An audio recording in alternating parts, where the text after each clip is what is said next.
which are behind you. But you don't need to take photos yet. In about a quarter of an hour, you'll get a much better view. Instead, turn to look at the riverbank over on the right. There, you can see a concrete bunker, or it may be already a little way behind us. We're in the border zone between Germany and Switzerland. During the Second World War, and for a long time afterwards, this bunker was part of the Swiss border fortifications. But at the spot where we are right now, the Rhine does not in fact form the border between the two countries. You can see Germany if you look straight ahead downstream. The woodland beyond the bridge belongs to Germany.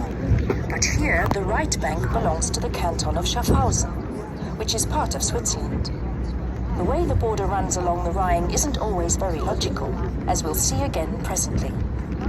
Along the bank, you can see flat-bottomed boats moored to posts, a little bit like punts. The local name for these is Weidlings, and they are typical of this part of the Rhine. Our boat, too, is built in exactly the same way as the boats which were used for transporting goods.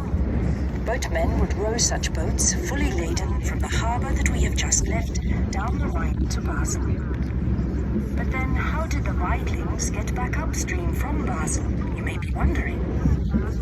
After all, they didn't have motors in those days. Well, can you see the narrow path along the bank? It was used by men or horses who would walk along it, hauling the boats back up the river. In other words, it's a towpath. By the way, the part of the Rhine where we are now is known as the Upper Rhine. It's the stretch between Lake Constance and Basel. From Basel downstream, the river is navigable for huge freight-carrying barges. But here on the Upper Rhine, you find almost only passenger boats.